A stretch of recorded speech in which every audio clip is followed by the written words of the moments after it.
Oke, assalamualaikum warahmatullahi wabarakatuh.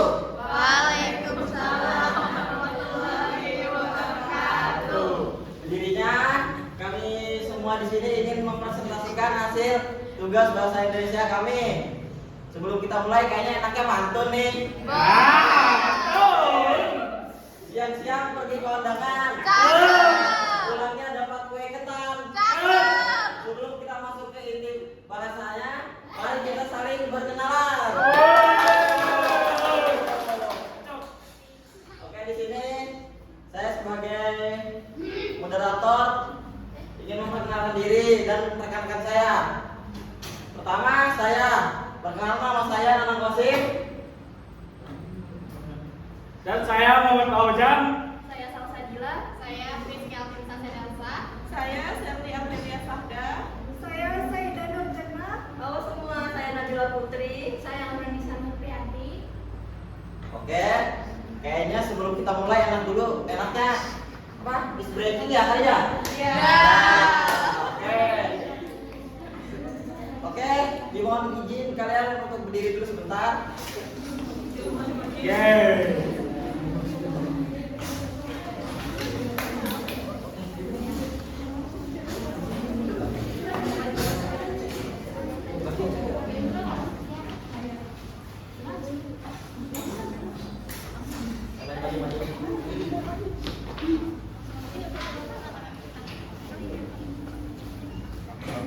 Oke teman-teman, sebelumnya kita mau ice breaking dulu. Nanti kalian bisa ngikutin kami yang di depan aja ya. Langsung aja. Oke. 1, 2, 3. Tangan kanan, tangan kiri mempunyai jari. Diletakkan, dibengkokkan, putar pergelangan. Acung depan dilentikan, ayo tepuk tangan. Tepuk tangan semua, angkat kaki kedua ke atas tangan kita, di pinggang keduanya. Badan kita bungkukkan, yang rajin wahai teman. Berdiri dengan tegak, balik kanan serentak, balik kanan serentak.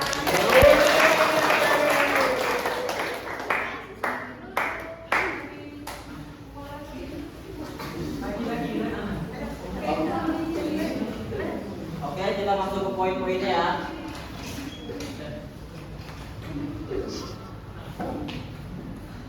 Oke, untuk poin-poinnya pengertian morfologi. Tujuan mempelajari morfologi, pengertian morfologi macam-macam morfem dan contohnya, kata dan contohnya, fonem, proses morfologi, teknik proses morfologi, pembelajaran morfologi di sekolah dasar, manfaat pelajari morfologi dan kesimpulan. Oke, untuk materi pertama kita serahkan ke teman kita, Jana. Oke, yang pertama ada morfologi. Morfologi adalah cabang ilmu linguistik yang mempelajari bentuk, struktur, dan pembentukan kata dalam suatu bahasa. Morfologi menganalisis bagian-bagian kata seperti akar, imbuhan, awalan, akhiran, dan bagaimana bagian-bagian itu membentuk makna.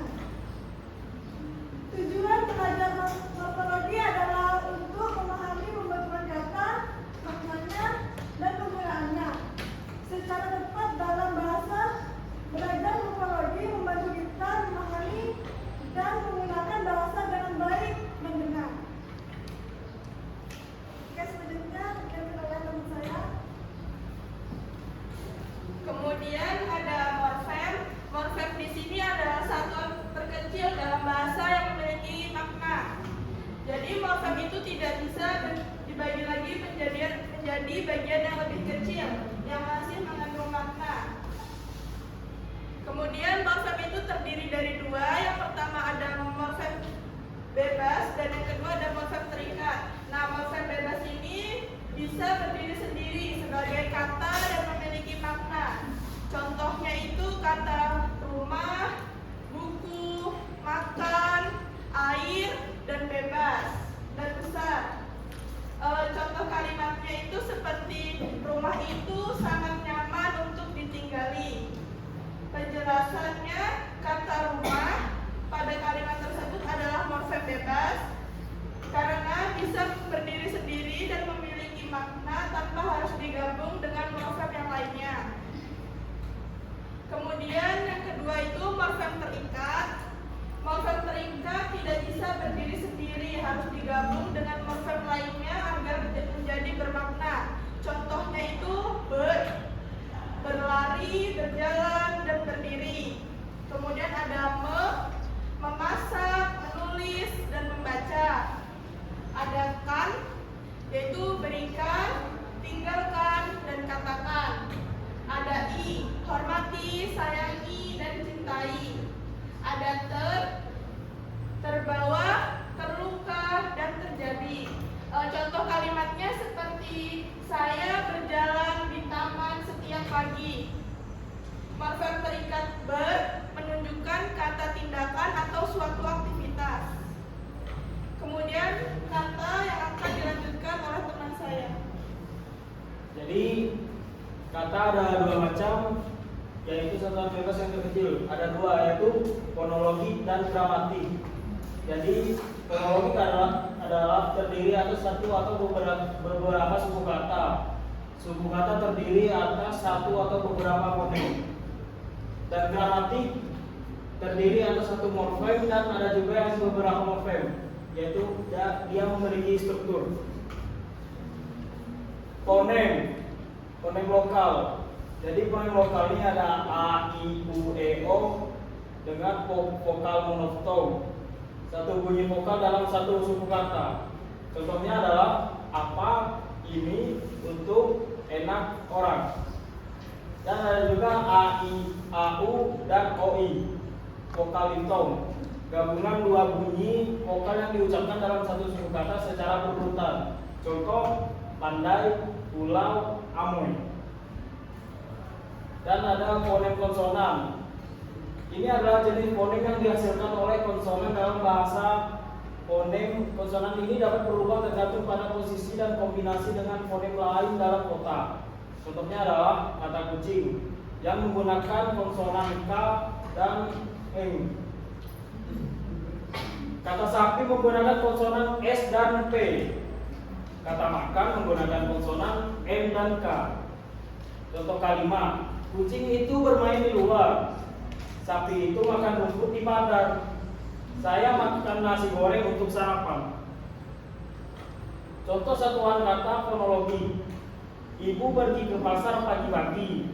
Penjelasannya ialah setiap kata dalam kalimat tersebut dapat diurai ke dalam fonem-fonem, yaitu satuan bunyi terkecil yang memiliki makna.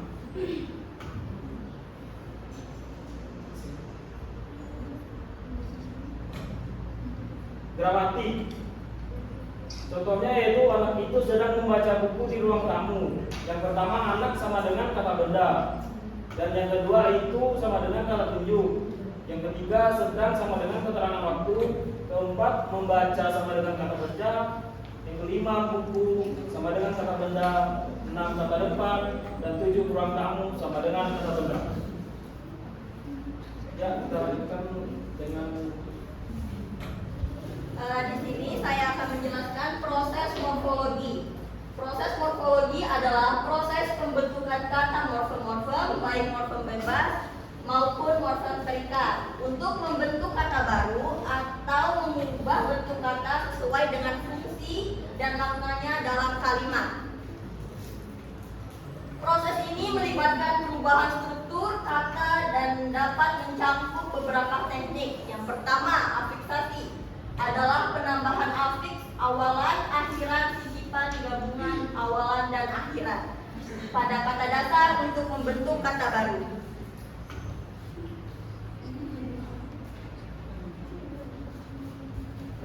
Selanjutnya kita masuk ke dalam jenis-jenis afiksasi. Di sini ada 4 jenis afiksasi. Yang pertama itu prefiks, yang kedua sufiks, yang ketiga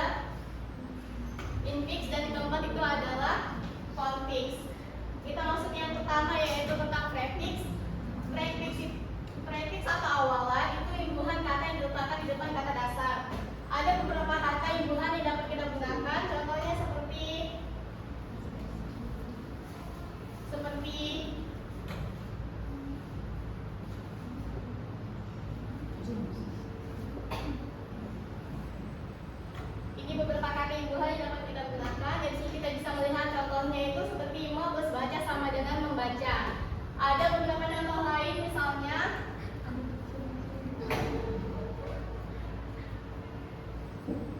dipukul. Di sini kata imbuhan yang digunakan di depan kata dasar itu adalah di.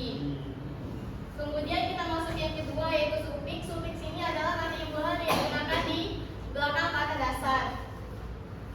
Ada beberapa juga kata imbuhan yang dapat kita gunakan yaitu seperti kan, an, i, dan juga nya. Di sini juga sudah ada beberapa contoh. Yang pertama itu lukis plus an sama dengan lukisan. Kemudian ada beberapa contoh yang lain. Ada beberapa contoh yang lain, contohnya berikan. Jadi imbuhan yang digunakan itu di belakang ini. Kalau yang prefix di bagian awal, kalau yang infix itu kalau bagian sufiks itu dia di bagian belakang. Kemudian yang ketiga itu ada infix ataupun sisipan. Sisipan kata imbuhan yang digunakan di tengah-tengah kata dasar. Contohnya getar sama dengan gemetar, tunjuk sama dengan menunjuk, tali sama dengan menali. Kemudian yang keempat itu ada konfiks. Jadi konfiks ini itu adalah gabungan antara prefix dan juga sufiks sekaligus, yaitu imbuhan pertama dan juga imbuhan terakhir. Contohnya ke-an sama dengan keadilan. Jadi ke ini adalah prefiksnya dan an ini adalah sufiksnya. Kemudian ada contoh lain juga seperti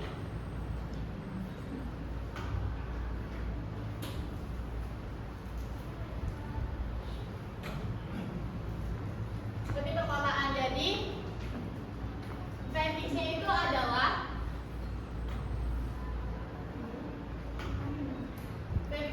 an dan konfiksnya adalah di sini.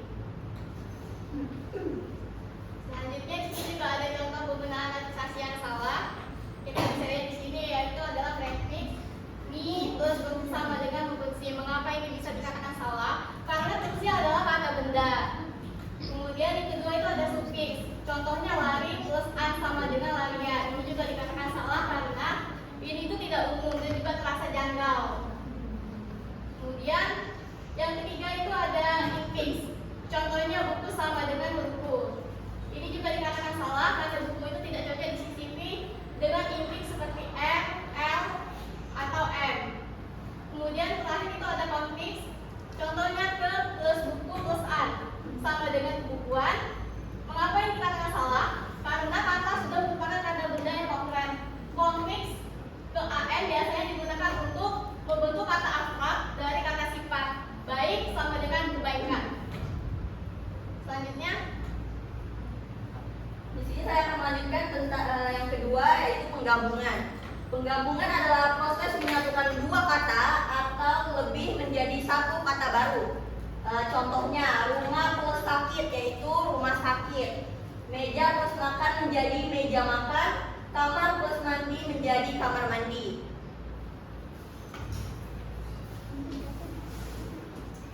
baik, teknik yang ketiga itu ada reduplikasi. Reduplikasi itu pengulangan seluruh kata atau sebagian kata untuk memberikan makna tertentu.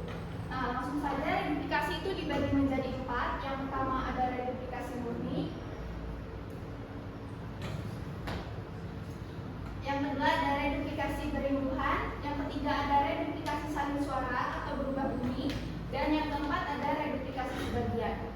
Langsung saja masuk ke contoh reduplikasi murni dulu ya. Reduplikasi murni itu pengulangan bentuk, kayak contoh katanya anak-anak, terus buku-buku, kapan-kapan, terus besok-besok. Yang kedua reduplikasi berimbuhan itu contohnya kayak berlari-lari, rumah-rumahan. Jadi dia ada kata imbuhannya. Ya itu tadi kayak yang berlari-lari itu kata imbuhannya ber, terus lari itu sebagai kata dasar lalu diulang jadinya berlari-lari.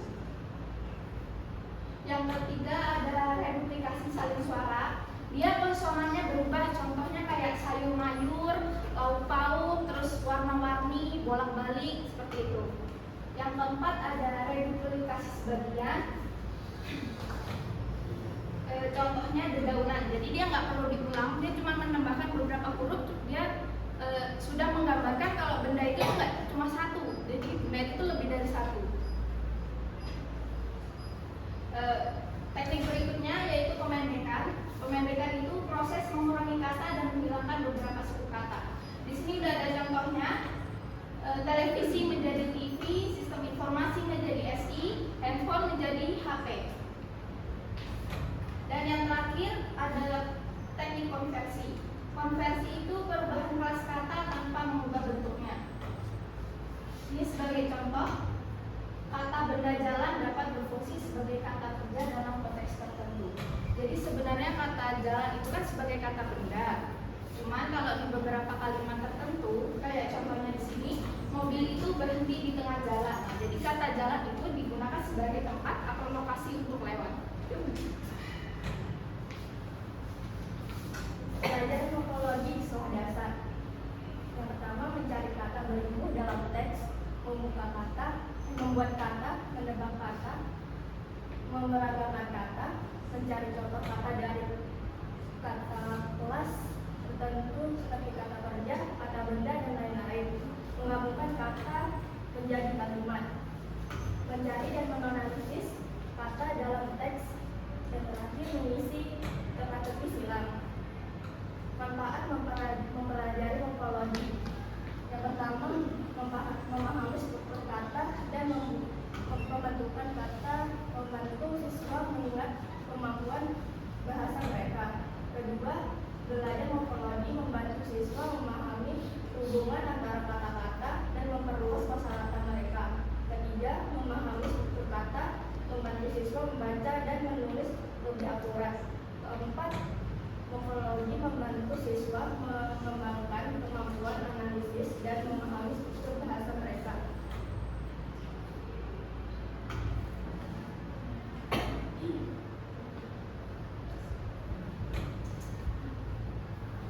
Oke, itu aja mungkin pembahasan dari kita semua. Kita masuk ke dalam sesi yang anda ingin apa? Ada yang bertanya ya, gitu. Oke. Oh, udah kita nih yang bertanya nih. Ada yang mau ditanyakan? Mas Didi.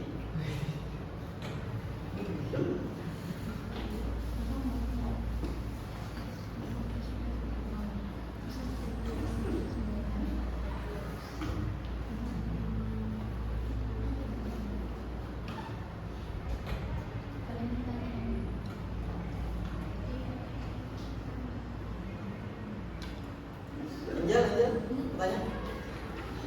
Iya, kamu silakan. Aulia, ya. Silakan.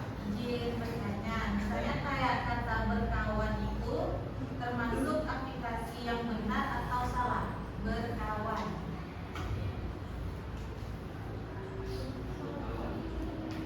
Itu termasuk aplikasi yang benar karena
lebih keras dong.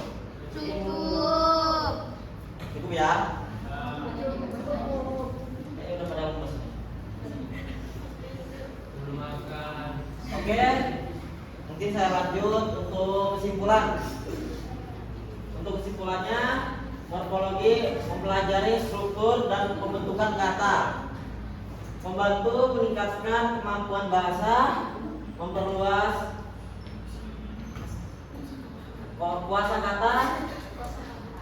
kosakata dan mengembangkan kemampuan analisis. Dengan memahami morfologi, kita dapat berkomunikasi lebih efektif dan memahami bahasa dengan lebih baik.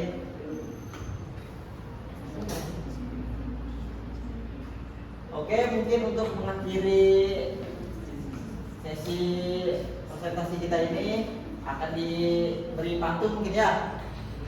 Kita serahkan kepada Ojar. Baik, Ya. untuk pantun kali ini sebenarnya diserahkan ke saya. Jadi umur kakek sudah menua, namun tetap mencari kekasih. Semoga bermanfaat untuk semua. Kami undur diri. Terima kasih.